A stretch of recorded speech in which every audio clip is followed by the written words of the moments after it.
Everyone, welcome back to The Legend of the Traveling TARDIS, and tonight we will be reviewing the third and final act of the Excelsis, the Celsius production in honor of Anthony Head. This is the third one, but there are four, and we will be doing the one with Bernie Summerfield in about 2 weeks, but this one wraps up all three episodes of Anthony Head with Excelis Decays starring Sylvester McCoy. So stand by, folks. We'll be right back after this. And Sophie, tell people what they're going to be knowing. Spoilers! This is Sophie Aldred with The Legend of the Traveling TARDIS.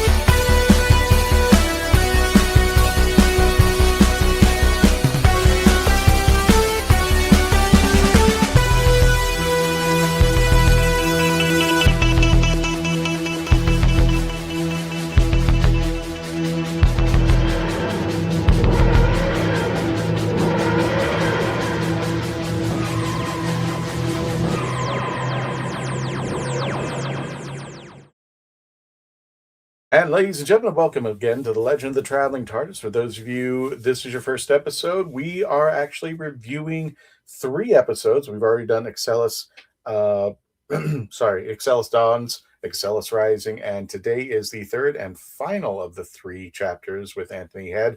Excelis Decays with the 7th Doctor, Sylvester McCoy. We're going to be rating it on a 1 to 10 scale, 1 being not so great, 10 being great. And for those of you who may have listened to this audio, which we'll be talking about in a little bit, if you want to go ahead and rate it into the chats, by all means, go for it and do so. Also, don't forget to subscribe, whatever it is, subscribe, comment, get the algorithms going so people know that we're here. And we want to thank everybody for joining us today. My name is Christian Basil, and I am the host. And let me go ahead and bring in my friends who will be helping us review this episode. First of all, let's bring in the man himself, the gamer of games. There we go. Paparazzo, Dave Chapman. How's it going there, Dave? It's going. I'm ready to go for another Big Finish review. Gotcha. And speaking of which, let's go ahead and bring in Sean with Our Philosophy. How you doing there, Sean? I'm doing well. I did a sort of marathon, and I listened to all 3 of these today. So this will be very interesting to get into.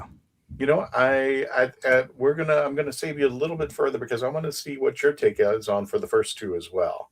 So I'll save your comment for the last there.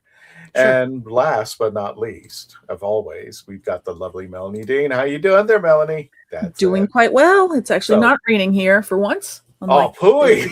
I know, right? Just give it.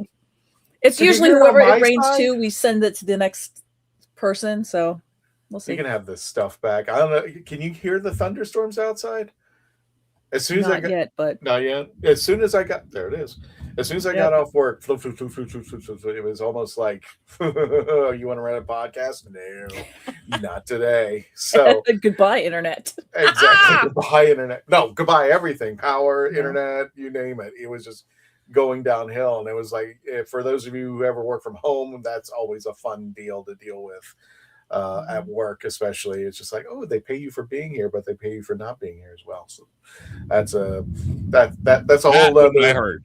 What's that? That one I heard. Yes. Oh, yeah. You heard that one? Yeah, I heard that one. Okay. I'm not joking, guys. It's right outside. It's like, hello.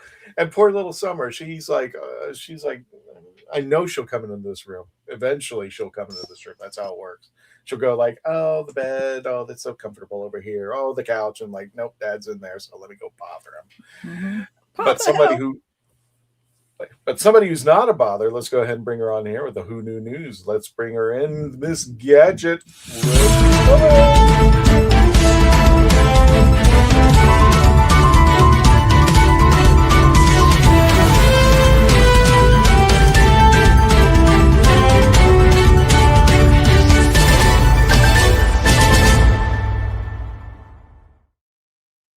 Just in case your power goes out, let's do this news very quickly because I just heard the thunder again. You're fine. You can hear it? I can hear it, yes. Yeah, it's really bad. It's really scary. We had it the other day here. We had trees down and everything here in the East Coast, Northeast. Yeah. And we're worried about a building falling. So let's see what happens. Not the rest of the news, but yeah, I would like, we got backups just in case. But And we also have a birthday we kind of missed. It was Dominic Keating. He hasn't really been on the scene for a while, but you guys know him from Star Trek, Once Upon a Time in London, The Jolly Monkey, Sherlock Holmes, Ballerina Assassin. He turns a cool 65 years old as of July 1st. He does not look it. He really doesn't. And everything. So we're going to best known for Star Trek Enterprise. Oh yes, which was terminated too soon. They should have kept that one going, but that's what UPN is for, huh? And everything. But lately, he's been seen at conventions. Unfinished Product Network. Yes, everything. But we wish Dominic a happy birthday, and hopefully we get to see him on the screen soon. Like I said, the last thing he did was in 2024. He hasn't really been gracing our screens. There was something that they wanted to citate the dates on it, but they never put it in because in theater, he was in Alfie at the Tiffany Theater, California, as his last theater appearance. But his films were basically in 2025 with the Anacondas.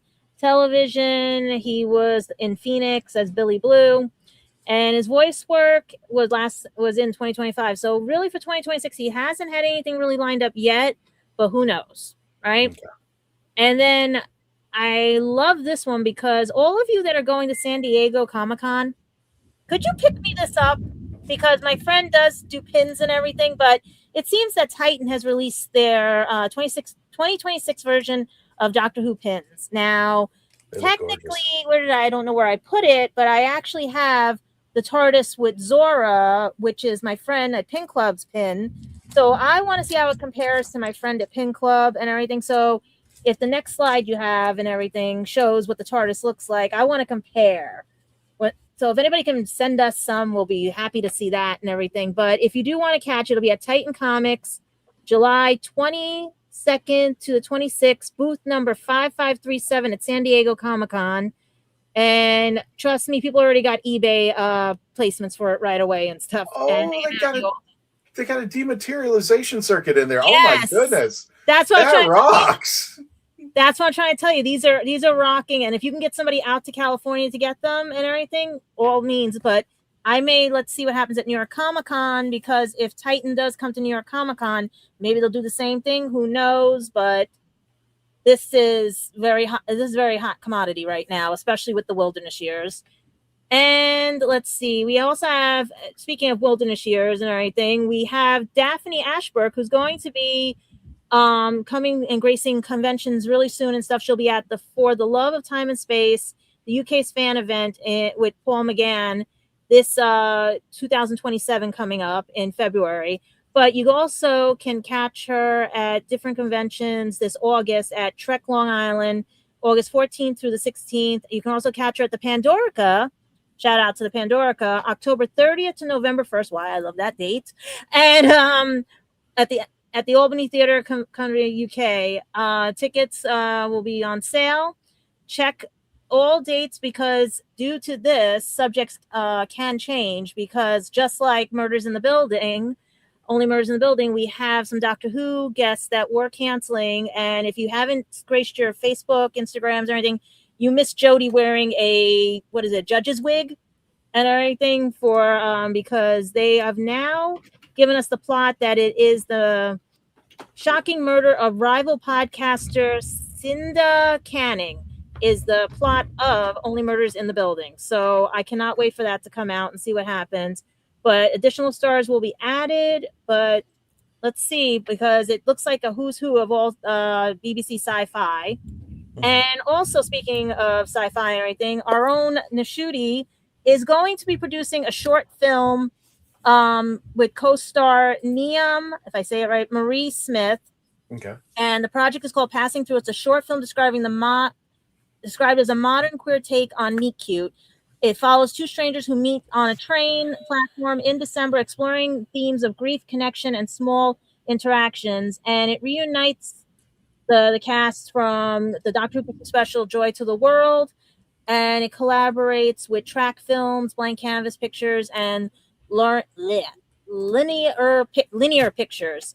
So watch that, grace your screens and everything, because it looks like it's going to be a very good small project, and it keeps everybody busy for now during the wilderness years.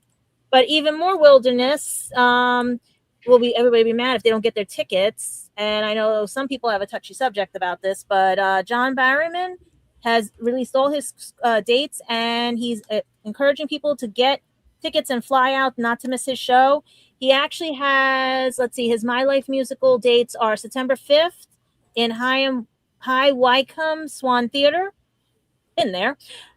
Litchfield, Garrick Theater, Leeds City, Sunderland, New Brighton, and they go from September 5th through October 25th. So check the dates, what's available, but they are selling out fast. And I know I went through this really fast, but Christian, do you have anything to share, good news or anything? Any conventions coming up or anything? Well, we'll do the conventions in a little bit, but for everybody who may not be over. Yeah, that's why I was doing it fast. Yeah. I'll do this in a hurry. For those of you who are in the United States, we want to go ahead and give you a nice. We didn't get it last week, but I hope you guys had a safe and prosperous happy 4th of July, our 250th year. This nation's been on the planet. I guess not a bad job so far, but there's a picture of the traveling TARDIS with some guys who may have not, started the country, but. That's we do have a special video for everybody who wants to check it out. We do have over 1,000. Yeah, let me go ahead and bring that up over here. We do have we have the traveling TARDIS poll, and let me see if I can find it. Oh, that's the wrong one. Yeah. So for those of you who may not be familiar, if we have over 1,000 shorts to choose from. And if you're just somebody who's in the mood, somebody wants for Christmas or wants to see a birthday tribute or Halloween, which is coming up out here. I know it's July, it's the middle of July, but you know what, Dave, I have a lot of friends who believe that July the 5th is when Halloween officially starts until November 1st. So I'm fine with that. Are you fine with that, Melanie? What about you? Yeah, why not? So, yeah, I have friends. Halloween's every day here, so I have some friends like you that go up to 365 days. Sean, do you have friends like that? Do they come out and say, "Yeah, it's Halloween"? Oh yes, oh yes, and I personally think Halloween. I don't know, man. I don't mean to be a hater, but I think Halloween kind of needs to stay in its lane. Like we get the entire month of October, but unlike Christmas, it's done at November 1st. Like Christmas is so selfish Keep because announcing that day. Not only does Christmas dominate the first, like the second half of the year, but like well into January, we're still celebrating. It's like taking up all the. But yes, I do like Halloween, so I give it more leeway. We don't have like individual days anymore for this. It's like we have a time frame. So yeah.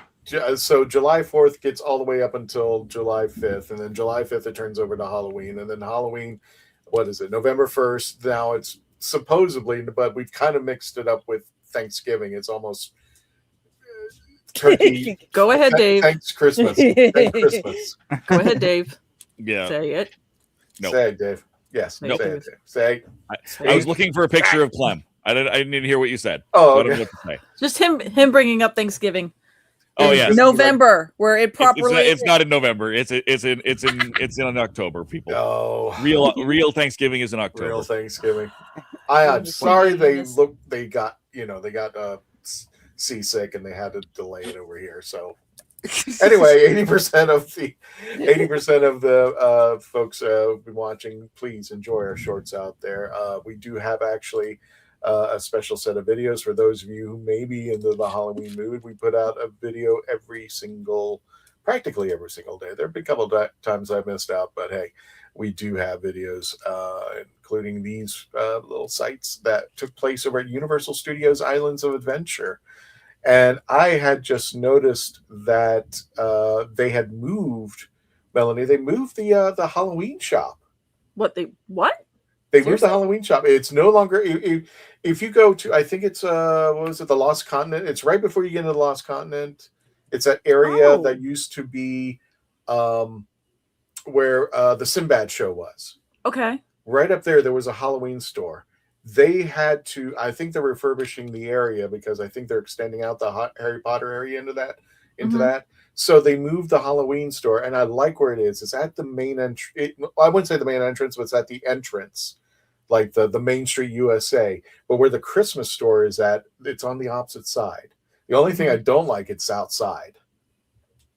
So that's the only downfall. And plus, I've let people know, they do sell the coffee shop of horrors, but if you get it from the Traveling TARDIS folks, it's a lot cheaper. Trust me on this one. So that is it. And plus, we just had a little bit of a fun with this poll right here, because at one point there was a discussion that Doctor Who and Star Trek may cross over, and this is a poll that we got that we generate. And of course, if you want to participate, just go onto our YouTube channel. According to our folks who took the poll, if these were the 4 series of Star Trek that they would cross over, the Next Generation wins by over a slight majority for that. Who would be the Doctor? I know there's a comic book series for the 11th Doctor, Assimilation, that he enters with the Next Generation.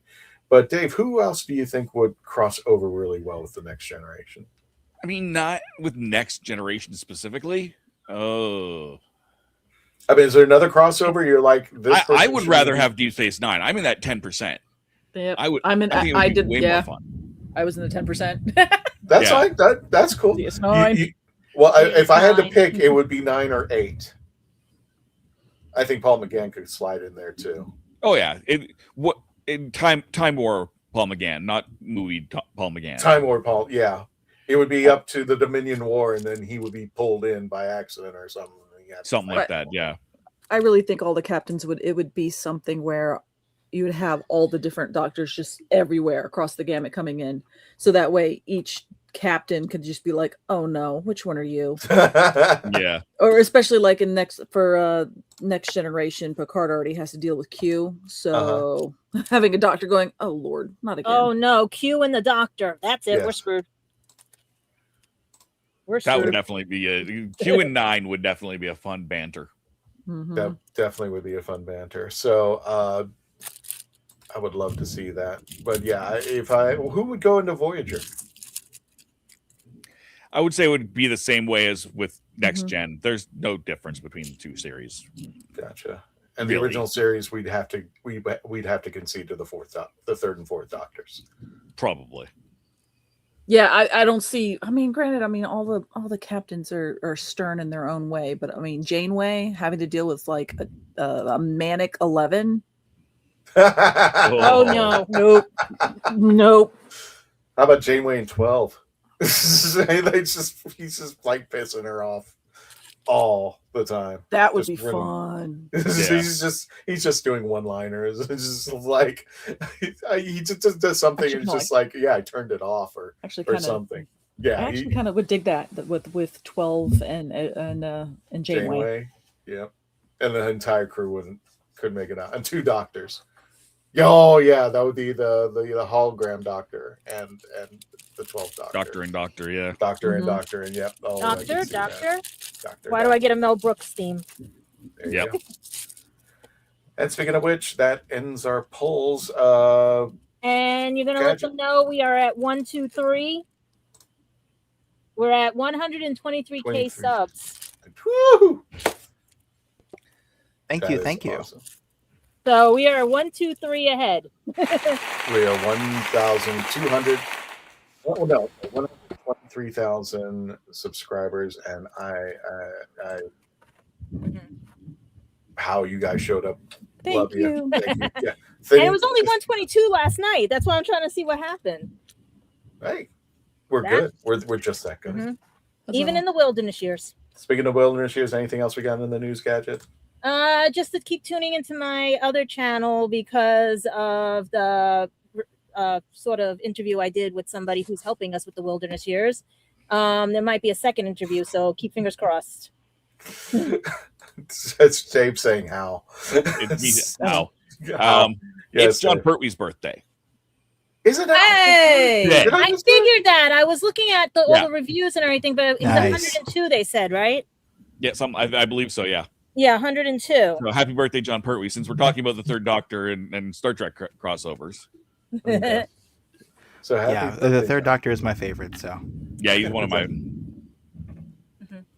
No, go ahead. I got to put that in my calendar. For whatever reason, his birthday doesn't show up in my calendar. So That's weird.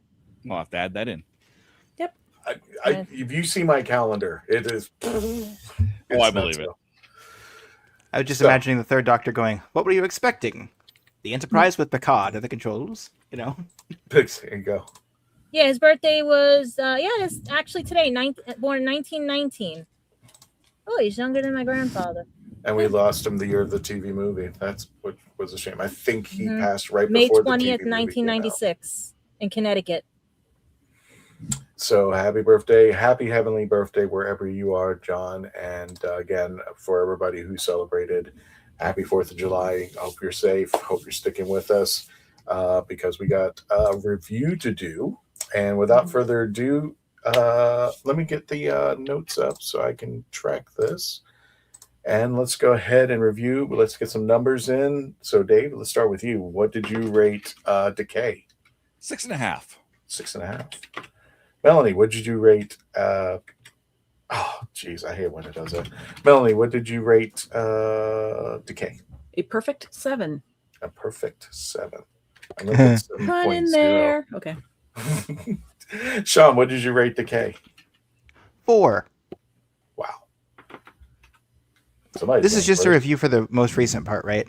Correct. Yes. Yeah. Okay, all right. I, Well, do then, want. I do want. I'm going to save you for right, the right. last Well, because I we'll do bump it want up you- to a 5. Yeah, Okay. All right. Yeah, I cannot wait to see. I had to be generous, you know. You don't want to know mine. Gadget, you going first? Let's go ahead. What's your number? I'm Gadget? going first because I put question mark because I got lost. I got so lost. I'm listening. I'm hearing them like, wait, this, that, like what? I was like that. Like I could not follow after a certain point. It was Okay. almost like I was losing track of who was the doctor, who was this, who was that, and If you had to give it a number, don't give the review yet. If you had to give it a number.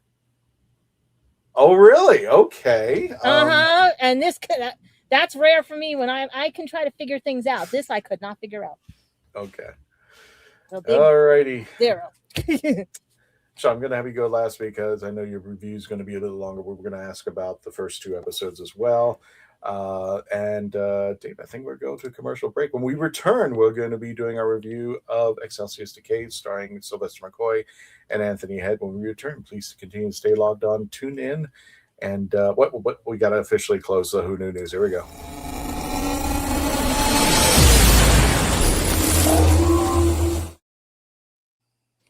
We'll be right back. I didn't listen to that voicemail. I'll tear open that letter you sent. Don't you tell your friends I want you back. I gotta leave you now unread, because you've already said those words that switch my heart to dead from loving you. So you'll stay ghosted and I'll stay focused on sewing clothes. The spell stays unspoken, a dark silhouette of a marked man, and I'm broken.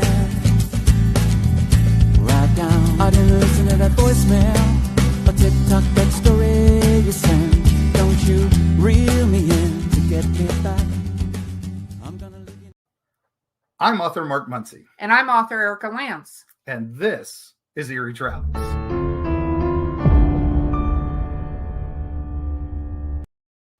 Greetings, travelers. Join us as we travel through folklore, myths, monsters, legends, and dark history. Now, we'll be your guide to the spooky side of reality as we discuss cryptids, paranormal, and all things preternatural. Sometimes we find the truth is way scarier than fiction. We're on twice a week on your favorite podcast platforms, including iTunes, Spotify, Amazon, and YouTube. We have amazing guests from all of the areas of the strange and unusual, including witnesses, investigators, and more. Now, with Erica's curiosity and ridiculous array of pop culture and true crime knowledge. And Mark's decades of experience diving into folklore and the legends with the truth that's behind them. So join us, travelers, as we take you to the edge of reality, and we'll see you on the other side. Are you tired of toxic fandoms? Do you wish we could go back to being happy? So do we. We created the Happiness Patrol to get away from all of the toxicity in fandoms, in life, and so we decided we wanted to do a show about something that makes us happy. And in our second season, that's movies that make us happy. So join myself, Cameron, Scott, Jessica, and Melanie on Happiness Patrol at youtube.com/@happinesspatrolshow.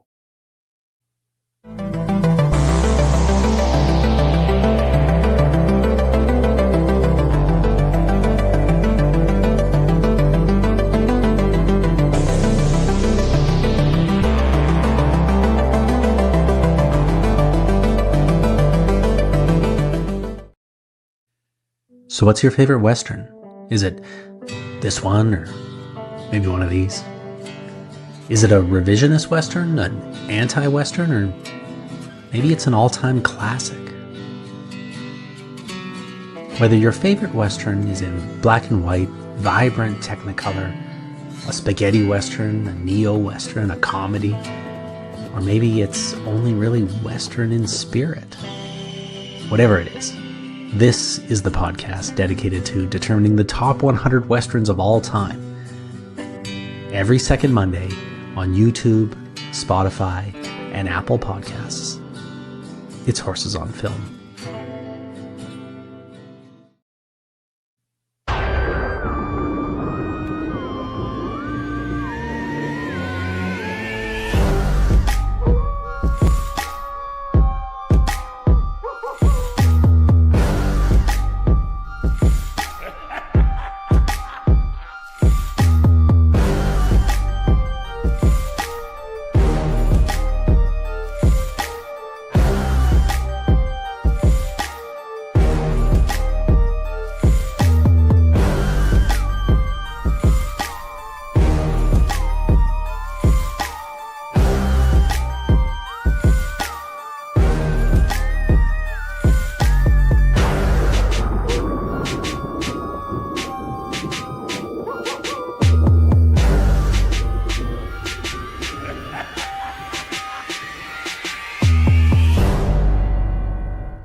Hi, I'm Janet Fielding and I play Tegan Jovanka in Doctor Who, and this is The Legend of the Traveling TARDIS. Oh, there. Look at that. Look at that, Melanie. Look at that beauty right there. Gimme. I know. This is what we got here. This is Mornings Are Evil, Latin American blend. It is a dark roast. Not big on the dark roasts out there, but we are selling these at certain conventions, and definitely Epic Verse that we're gonna. Yep, we're gonna be at next month. Yeah, it is next month. In August, we will be selling this. So again, they do sell this at a particular theme park. It's the only other place you can get it for right now that I'm aware of. But they sell a little bit more. So if you get it from us, you're saving $4. I can tell you that right now, just by getting it from us out there. So welcome back to The Legend of the Traveling TARDIS. And we are going to be reviewing the third installment of the Excelsis trilogy. And we will be reviewing the Bernie Summerfield version in 2 weeks from now, starting the late great Anthony Head, which is the reason why we went ahead and reviewed these 3 episodes, and Sylvester McCoy as the 7th Doctor. As you may be familiar, if not, we always start with the person with the lowest number, and guess what? Yeah, I don't think we can go less than 0. So one thing I was about to say one thing you really like, one thing you really didn't like, but I'm just like, well, it's if you got a 0, it's all really didn't like. So let me challenge you at this. I thought the second one was bad. This was like, can you get your money back? I'm like, no. Yes, that's what I'll tell them. Give me my money back because Gadget didn't like it. No, I'm serious because what the voice first I heard the voice and I'm hearing like certain things and I'm like, is it the Doctor? Is it not the Doctor?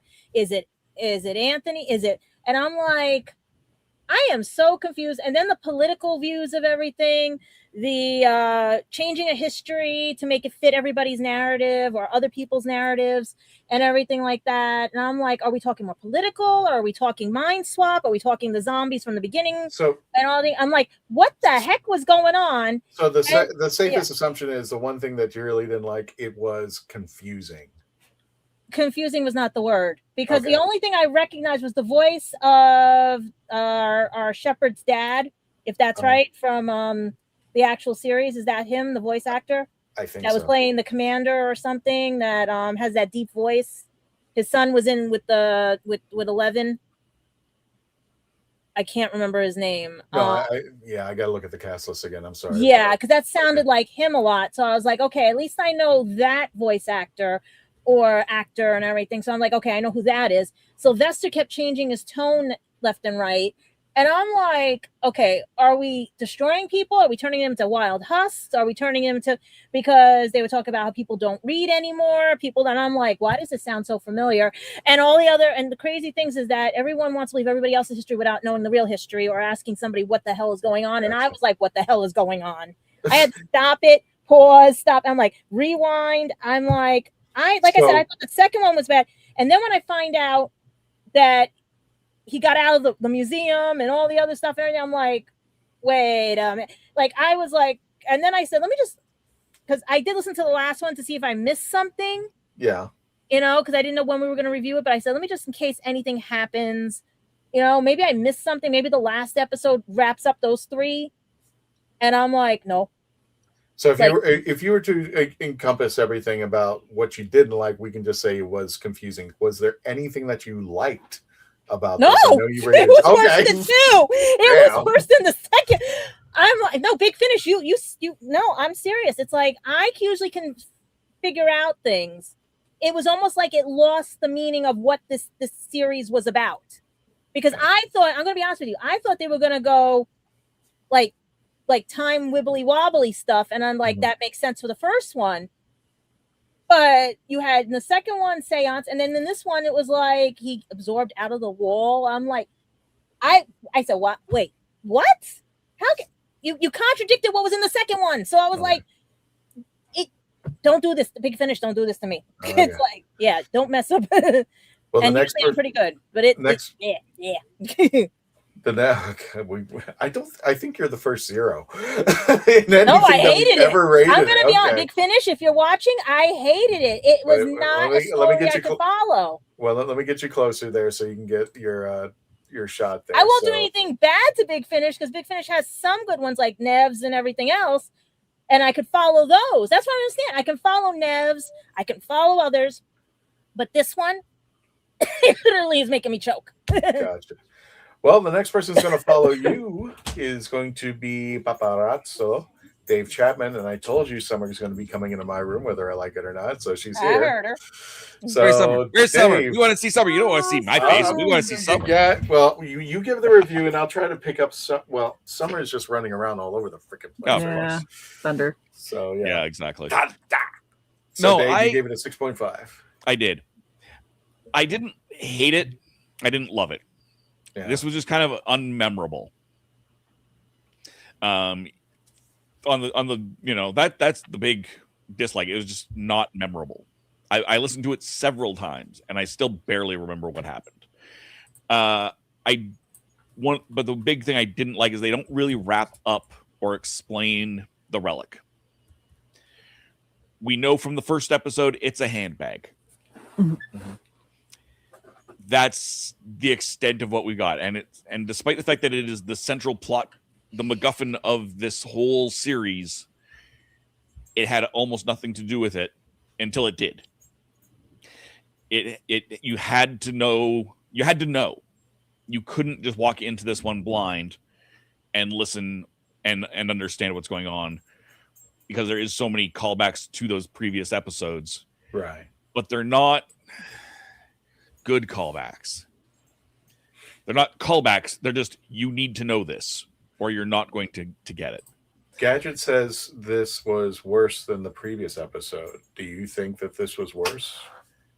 How would you rate like the 3 episodes? Were they like first, second, and third? How would you rate them? I think I gave this one a higher rating than I did last week for the middle one, but I think this one is slightly worse. I do on thought. Yeah, I think I did the last one a little bit of a disservice having now listened to this. I felt the last one was very much a filler episode, and I still kind of do, because you didn't need. There was very little from that second episode that you really needed to know for this one, so it was basically a filler episode, but it wasn't. I think this one was slightly worse. Okay. I didn't hate it though. I mean, the Seventh Doctor is always wonderful. He does well with comedy, so he would have done well bouncing off of Iris, and he does have several stories with Iris Wildtime, because he does bounce off her brilliantly. But he also does the dark stuff very well. Yes. And this was a darker story. You've got people getting, their souls sucked out and animating flesh golems. Which again was just a weird plot point that kind of worked. That again was just kind of this is the bad thing the bad guy's doing. Right. We didn't really need it, but is there a good thing about it? McCoy is great. Okay, McCoy was good on this. Yeah, McCoy is great on this one. He's great on everyone. So I mean, that's that. I feel almost like I'm cheaping out saying that, because he's one of my favorite Doctors. He by far, and he's great in everything. I got, when he was there, I got what was going on. Okay.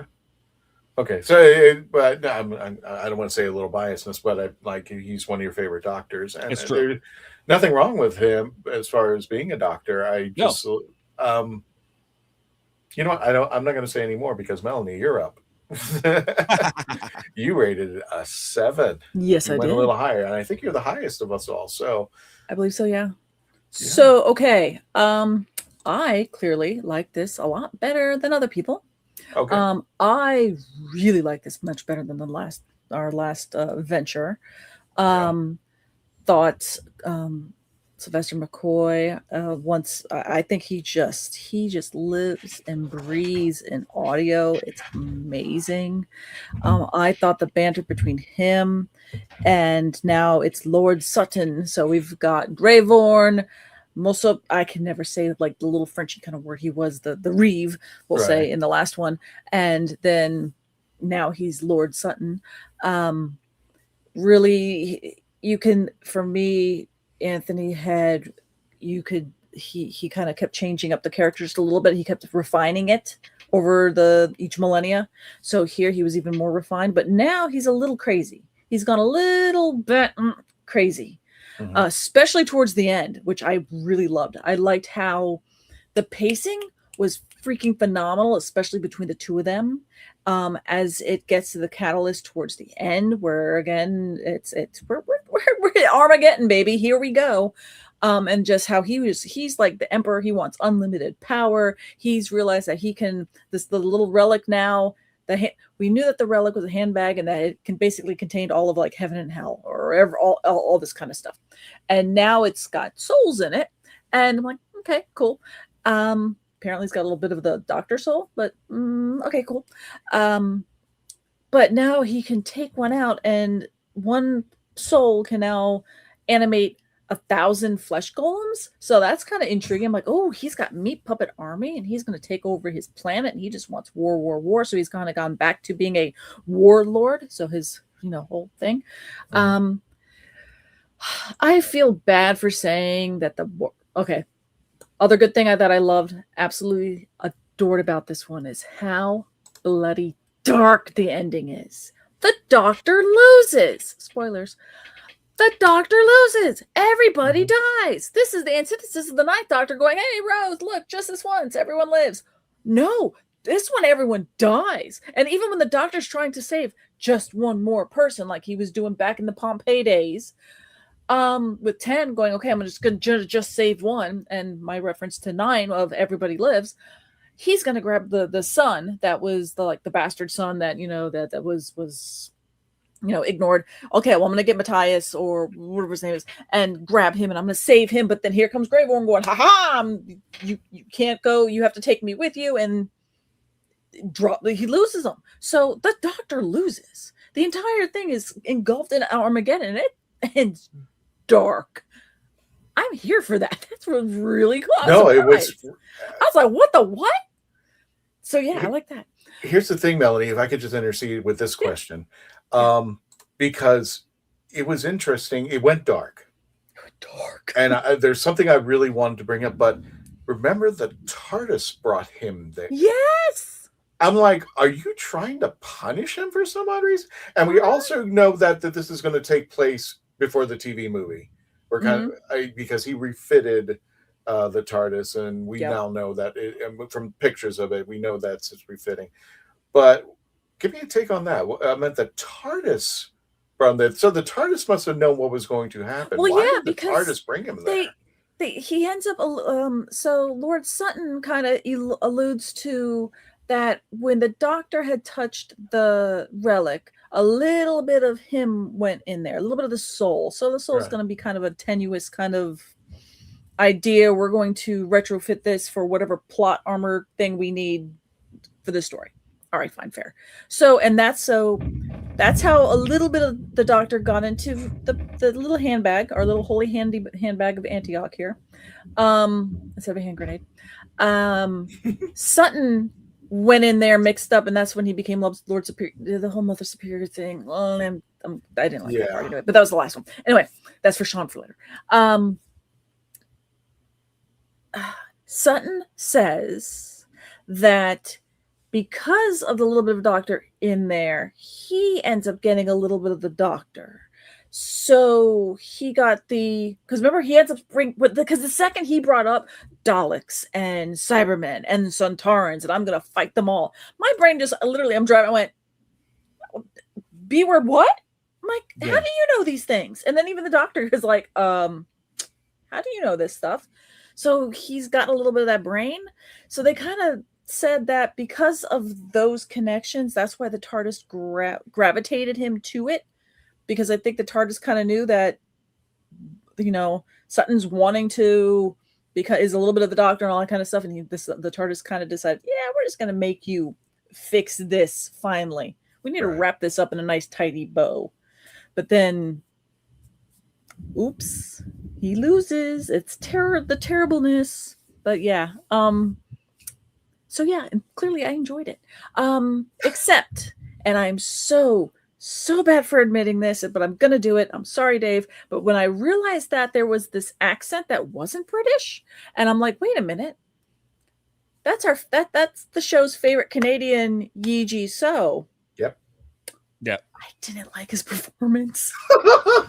Oh no. But okay, at first, I think I just felt like it was just stilted. But I think the more I think on it, the stiltedness was, I think, maybe his performance choice and acting choice of showing how much of a puppet the people are for Lord Sutton. So it was very much just, what are you doing? I think he was just being very rigid and militarist, that kind of just, I'm, gonna, do what I'm supposed to do and be very, very, that kind of thing. Because at first I just was like, it felt like it wasn't like a good read at first, but I'm hoping that's what really I just wasn't translating it for, because you have such vivacious performances between the Doctor and Sutton, and that even the one Commissant character, Commissar, and all these other kind of things going on, or characters going on, and I just thought Brant was just, dude, live a little, wake up.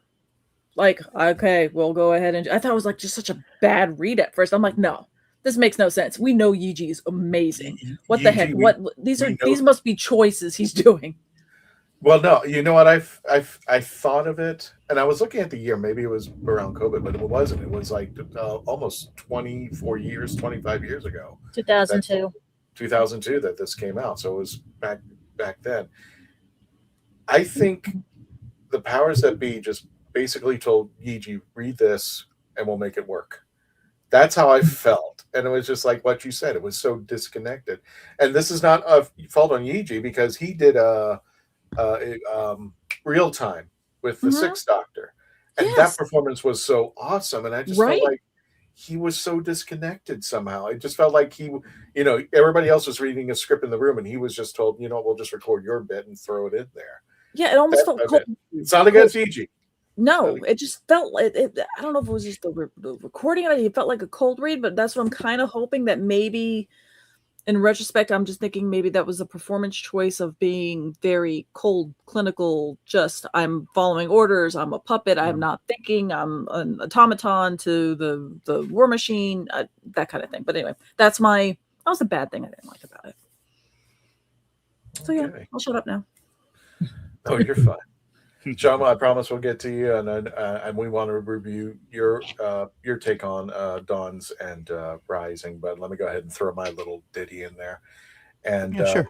I have a question for everyone. I mean, I have a lot of questions, but here's my take on it. First of all, 6.9, and that's almost being generous. I didn't want to give it a 7, but I'm like.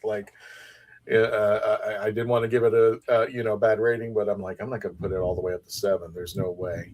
As far as the 3 episodes, this one was my favorite, and that's not saying much. I'm sorry, really sorry on that. It just didn't. Here's some questions I want to ask, and Sean, you can jump in on this, even though you haven't reviewed yet. Whose story is this? Is it the 5th Doctor's? Is it the 6th? The handbags.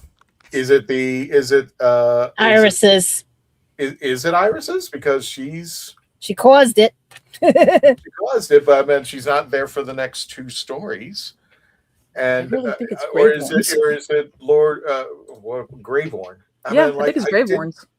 Yeah, well, I couldn't even tell you that because of the ending, which I think the question popped up. Somebody in their head when they were writing this, they were thinking, would the Doctor go to heaven or hell? I think that's where the beginning of this story started. And they were trying to answer it. And for me, there was so much potential gunk in this that was just so poorly executed across all 3 of them. Because there was so much... plot holes? Well, no. Memory berries. Like the 5th Doctor was talking about when he met his 5 other personas and when he died and meeting the Watcher and all that. I'm thinking, okay, something's got to go on with this. And the 6th Doctor, nothing. And the 7th Doctor, comes up and nothing more. But yeah, it did go, Melanie, for me, it did go dark, but that would have been the proper Doctor to go dark on. That's Sylvester McCoy's. But I had to sit there and go like, wait a minute, the TARDIS brought him here. So the TARDIS, not only that, it was given autonomy to travel wherever it wanted to go, and goes, nope, you're going back to Excelsius. F you. That's basically. She was having a mood swing. What do you expect? That's a mood swing. That is the a TARDIS total going, will you mood please swing. fix this finally? Yeah, How exactly. many iterations have I got to send to get to Idris this was planet? just a little upset. Yeah.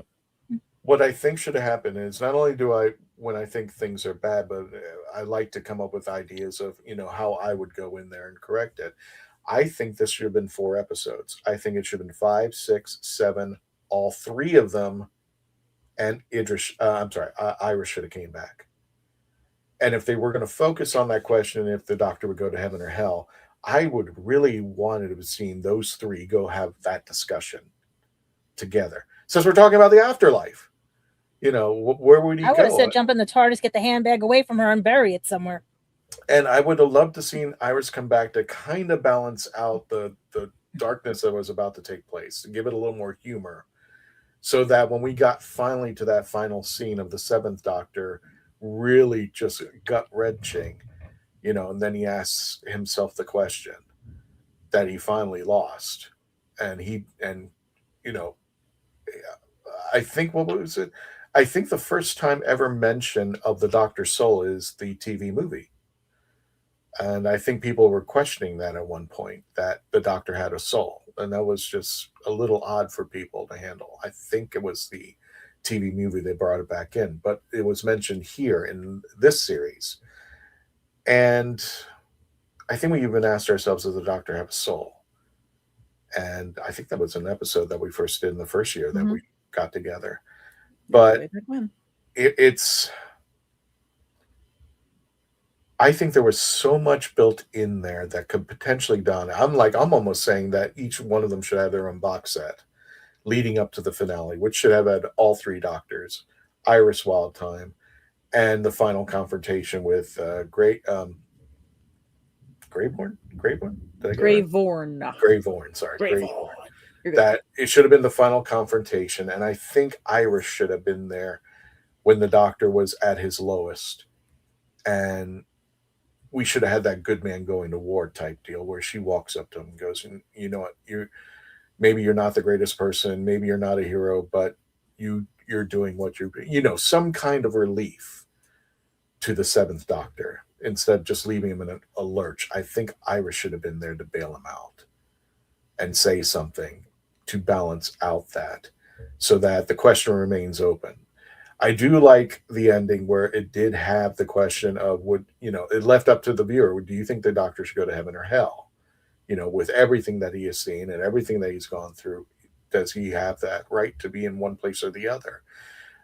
But I think I would have felt better if Iris came in there and just said something to him to kind of balance him out. I think for once I hated the TARDIS for doing that to him. It's just like, what did he do to you? He even gave you control. You could have gone anywhere, but you want to piss him off. Okay, fine. So 6.9. Great thing about it was I have to do it through all 3. Was Anthony Head. I do like that the character got tweaked over time, and you could feel that he was going mad. So he was like, in the beginning, he was slightly a comedic character. In the middle, he kind of panned out, and then he's been in that relic all this time and trying to get out.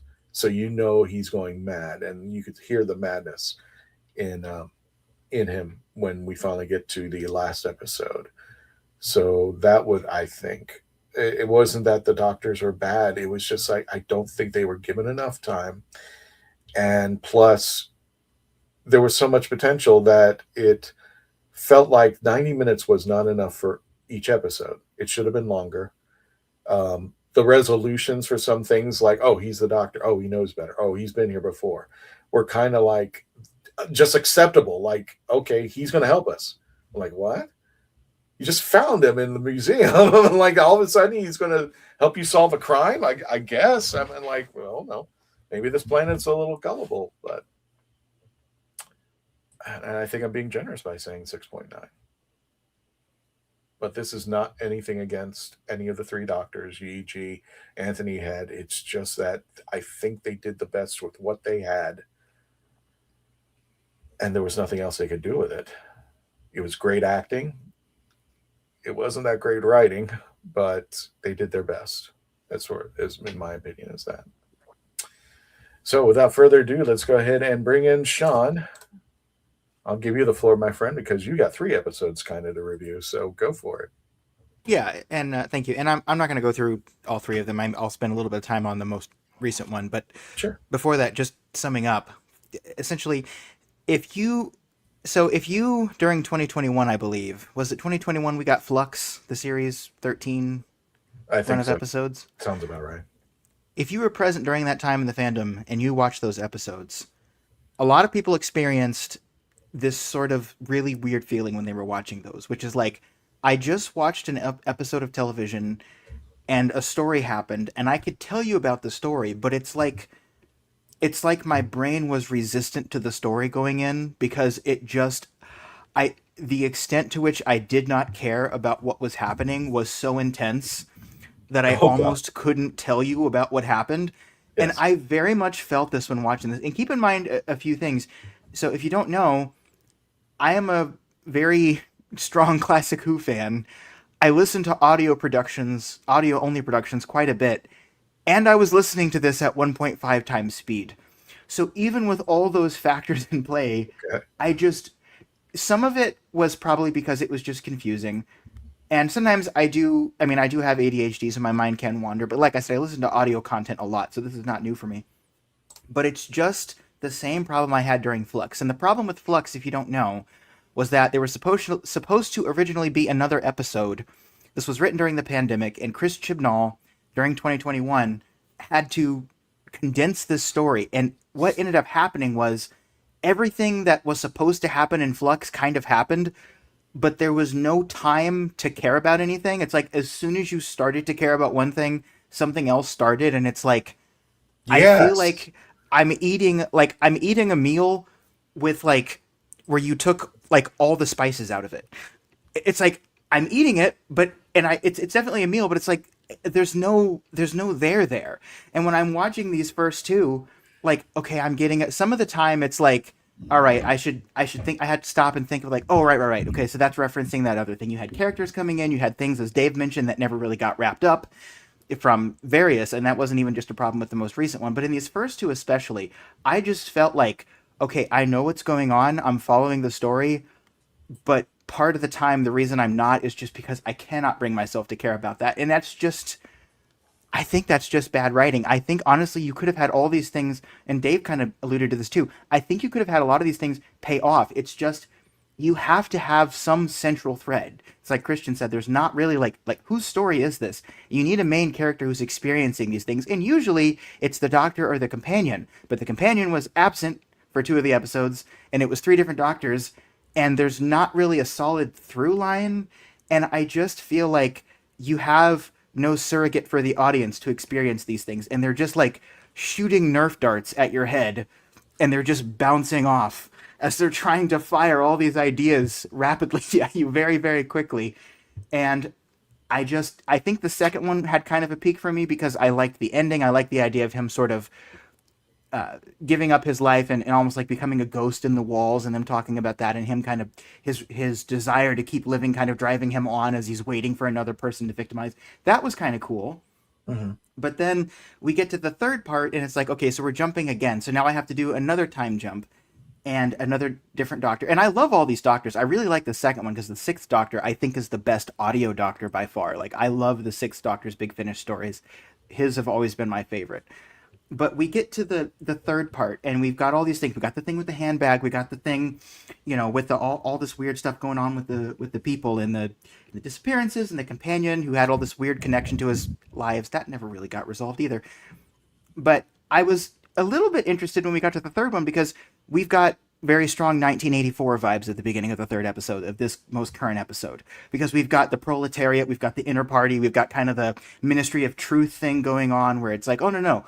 Like, we've always been at conflict with this legislative body or this power. We've always had this, kind of going back and rewriting the past. And the Doctor does say something very profound about that, about going back and like rewriting the past. And he says, I've done that quite a few times myself. So I'm like, okay, cool. And then it just completely falls off because we don't even really do anything with that. And by the time we got to the end, it was very dark, but it was more just like, it felt like a last grasp at something. It's like, man, this does not feel earned. Like the darkness at the end, I definitely felt it, just like you guys did.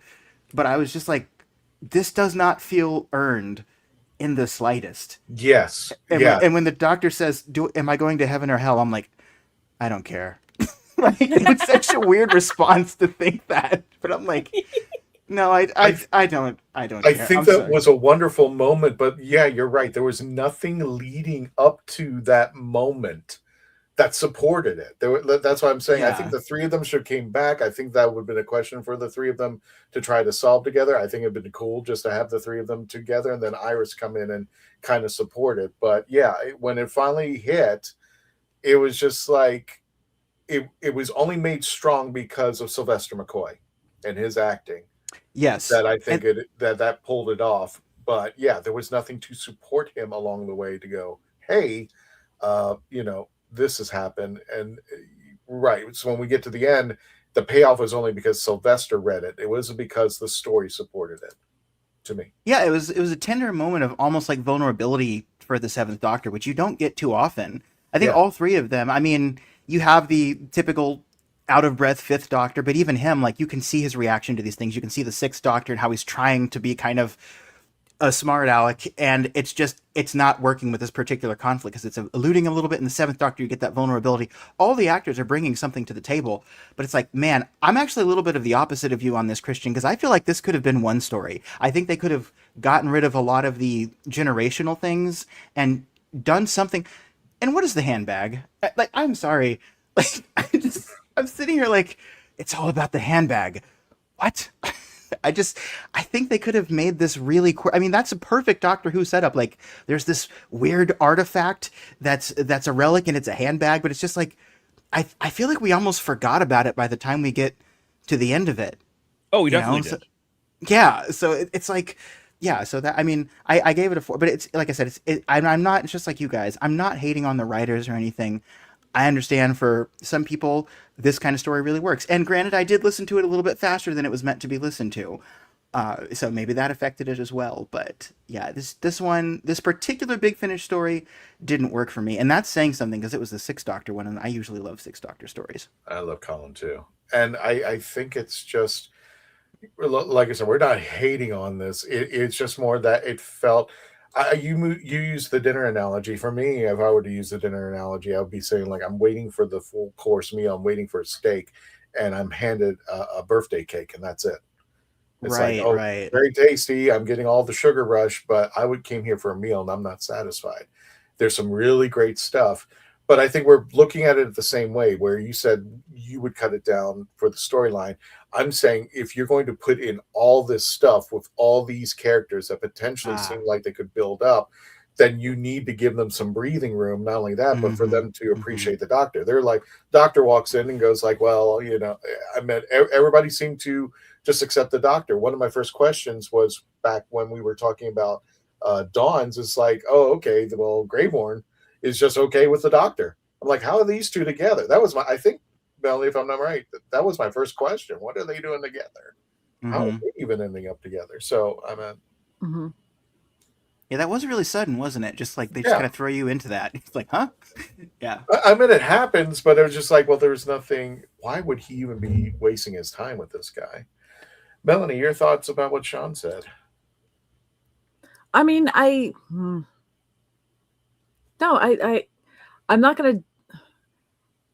not gonna disagree. I mean, I agree that, and I understand that those are all that they're all absolute valid points.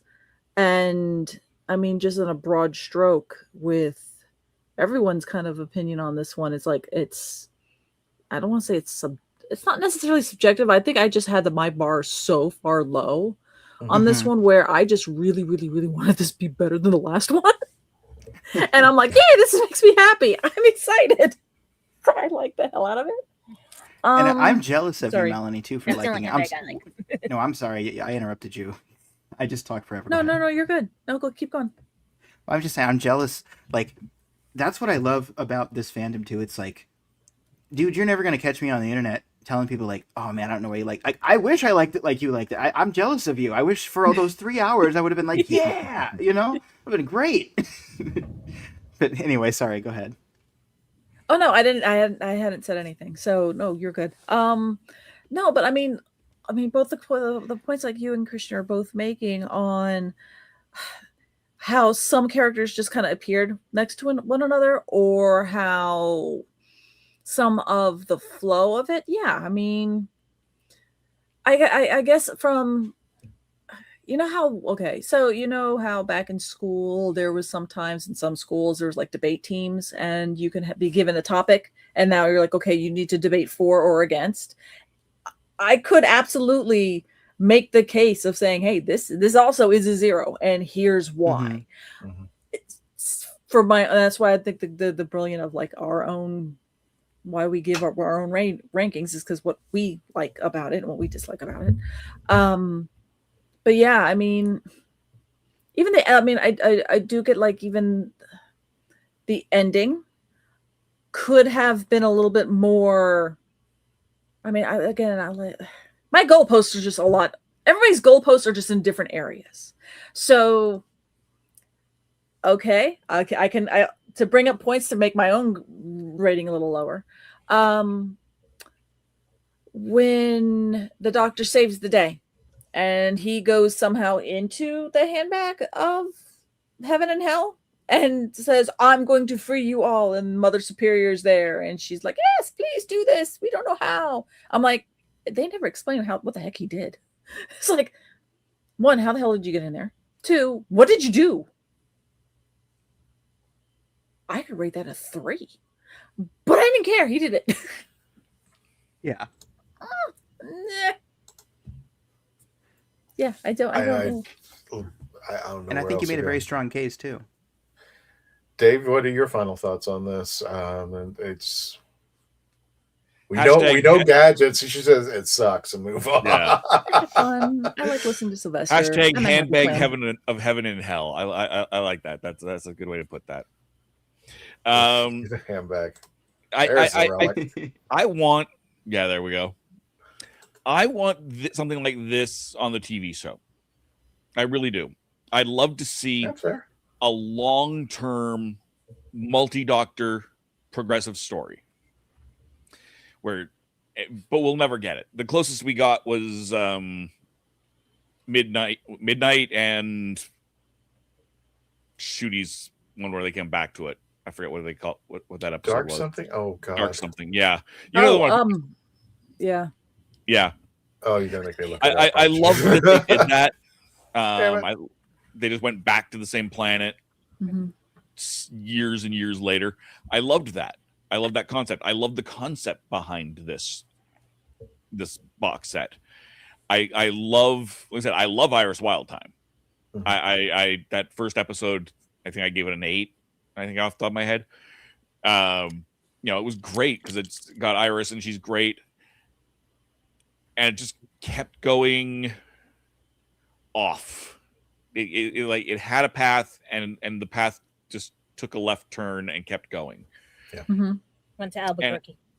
And I'm not upset by that particularly. I just did not enjoy it as much. I can certainly see the enjoyableness of it.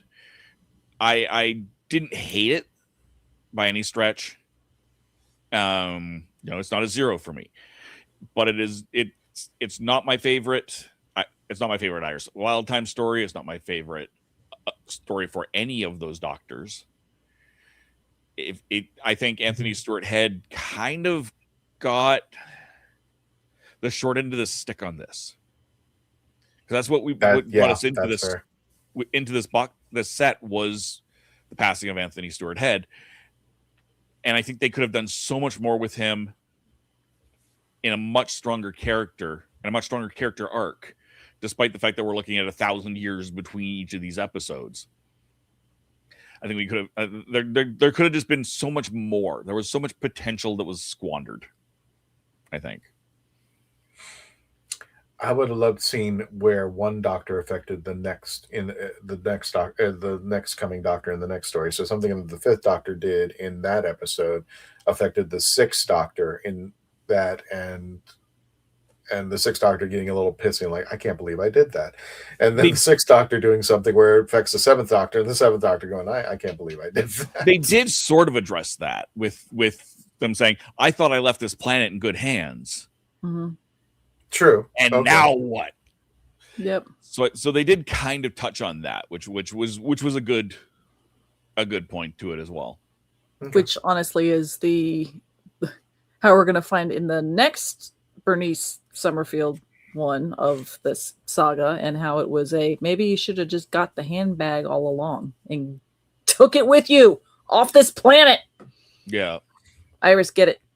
Iris is back with Bernice Summerfield. And if you're not familiar with Bernice, for those of you who are not familiar with Big Finish audios or something, Bernice Summerfield is, I think she started the companion in the dying days of the Eighth Doctor. And Seven. She started in the novels as Seven. With Seven? Okay. Yeah. Right. I was looking her up in between things, going, because I don't know Bernice Summerfield from Adam. I don't think I've ever heard any of the audio. I haven't heard her either. Yeah, I think this will be the first time I've heard it. No, it's not the first. There's a really good one that Bernice is in.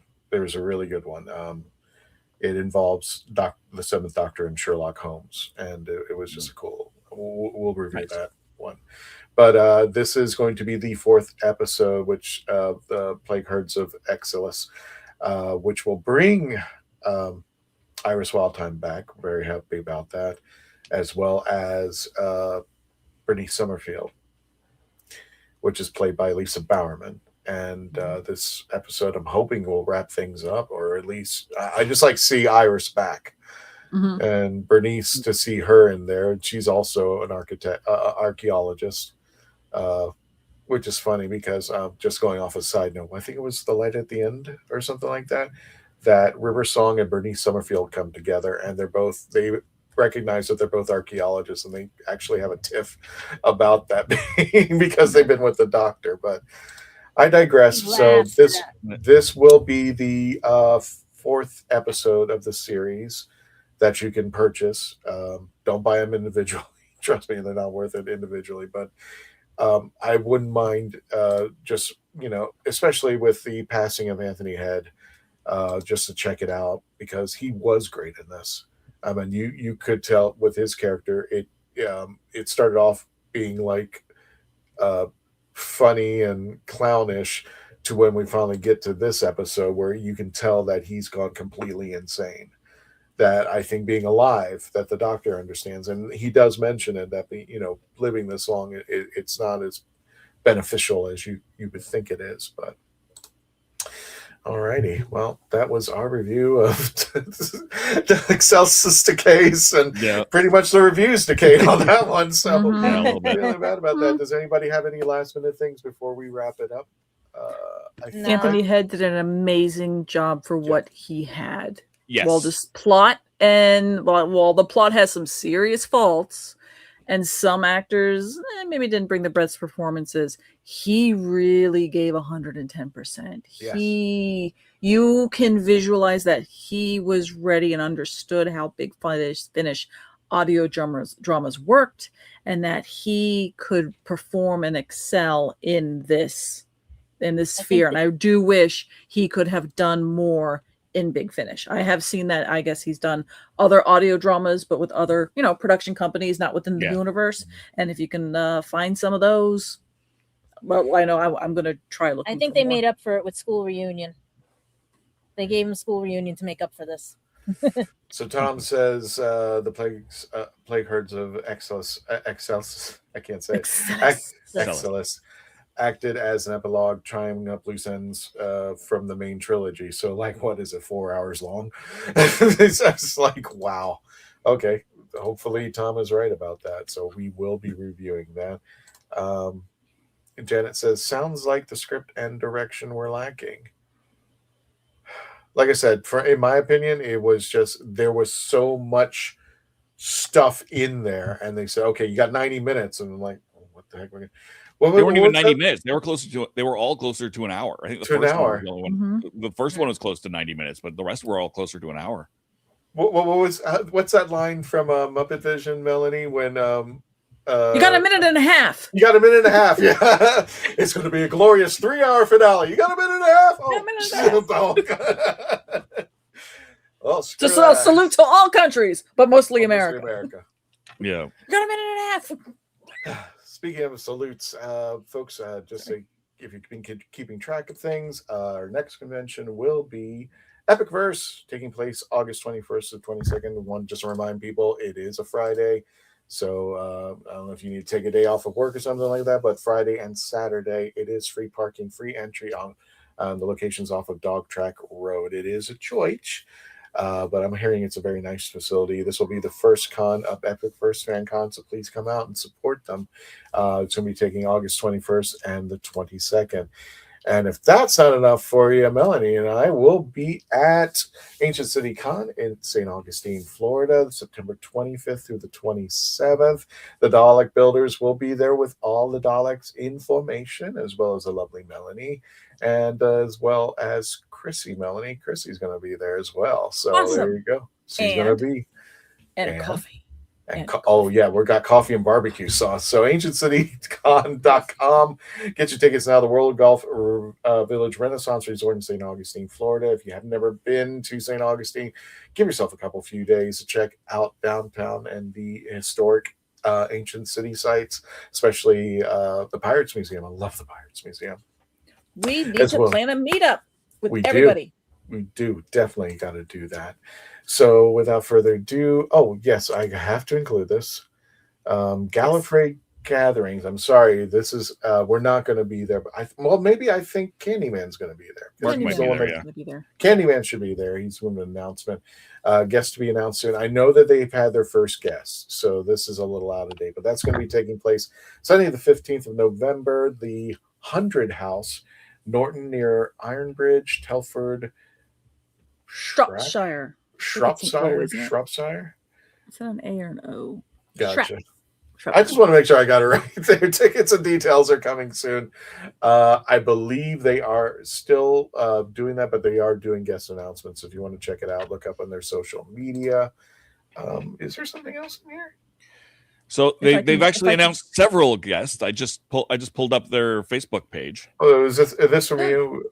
Oh, there we go. Hold on. Let me. Who is it? So we got Joe Martin, Sylvester McCoy, Katie Manning, Wendy Padbury, and Michael Troughton. Yes. So they already got 5. So do they have tickets as of yet? Oh yeah, tickets are on sale. Let's see in the bottom right hand corner. Okay, so it's parallelworldevents.com. Parallelworldevents.com. It's got to be so far. Yeah. I know, right? It's a long drive. Right? There's no bridge long enough. And just to let folks know, the reason why we're going to be skipping out on the review for Bernie Summerfield's is because we have a special guest approaching for next Tuesday. It's going to be Clem So. Let's just face it, he's been in everything. He's just been in every single damn thing out there. He also has been in Doctor Who as well. It could be rough being on the set out there, but yeah, it's Clem, and he will be joining us next Tuesday at 6 p.m. Eastern Standard Time, UK time, 11 p.m. We can't wait to be interviewing Clem out there, and we're going to have a full show of people who are going to be interviewing him, and you get to interview him live as well. You get to ask your questions, and you may be lucky to get one of your questions posted, where you can ask Clem what he thinks about something. So be there, 6 p.m. sharp, and 6 p.m. sharp we say, and then we'll start at 6:05 or something like that. That's how yeah, exactly. That's the way things are. Whenever Christian gets around to it, we'll start. That's not my fault, okay? There's this lightning thing going on out there. Sure, Speaking of lightning, Paparazzo, where can people find you? You can find me all over the internet. You can find me on Horses on Film, talking the best Westerns of all time, youtube.com/@horsesonfilm. Find me on Happiness Patrol with Melanie and Jessica Womack, who sometimes is on here. youtube.com/@happinesspatrolshow. We're talking about movies that make us happy. We just had an episode, I think it was last week that it came out on Labyrinth. So we're having a great time talking fun movies. And in between all that, you can find me on my own channel, youtube.com/therathole, DOTCA. That's therathole.ca, but YouTube does not like URLs in their URLs. There you go. And you mentioned the lovely name Melanie. Melanie, where do people find you? As Dave just so kindly mentioned, or you can find me on Happiness Patrol. The reason I'm laughing is because we just recorded an episode where I got to pick a movie, and it was I'm Gonna Get You, Sucker. And they never saw it, and it made me so happy that they actually enjoyed it, because that movie is amazing. It is. So anyway, I love that movie so I just love the trailer, the intro trailer. I'm going to get you, sucker. Okay, Sean, I don't know what that segue was for, but there you go. Where can people find you, sucker? If you want to find me, you can go to youtube.com/ourphilosophyis9119, and I talk about sci-fi and whatever else is on my mind that week in a queer-friendly space. My most recent video that I just posted was entitled George Lucas, Star Wars, and the Presumption of Success, talking about why the prequel trilogy might have had some of the faults that it had when it came out. That's my most recent video. And if you like stuff like that, or a lot of Doctor Who content as well, join me over there. I'd really appreciate that, and thank you. And Gadget, where can people find you? Gadget Pendragon After Dark. Sorry. You got click happy. I told the universe I wanted big brothers, and this is what I get. That's what you get for rating at 0. So go ahead. Well, Lulu.com to get the books, because this is the only income right now, because for some odd reason they don't want to hire anybody that's over the age of 40. Also, let's see what else. I'll be at Bronx Comic-Con August 1st. I'll be at Anime NYC in the middle of August, and we're still working on New York Comic-Con, as well as just anywhere around or anywhere. If you see me out, don't be afraid to come up and everything. And that just fell. Also, you can catch me on Gadget Pendragon After Dark, my second channel, because I did an interview with Jonathan Glickman about his take on Doctor Who, and he just started casting a lot of people. And a shout out to Lua, shout out to all the other actors that are being picked for this. But if you want to check it out, there's going to be probably an episode 2 soon, hopefully, depending on how production goes. But we'll see what happens. And before we all leave, don't forget to like, share, subscribe, and do all the things to get our little algorithm going, because we just hit 123,000 subscribers. We can't do this without you. Our goal is to hopefully hit 150 by the end of this year, and maybe slide into 200,000. But hey, I don't know where you all live. So it's just like, I'm just happy you're here. And as always, what we do before we leave, we're going to say goodnight to Simon. So everybody, on the count of 3, let's say goodnight to Simon. 1, 2, 3. Good night, Simon. And until the next adventure, Tony.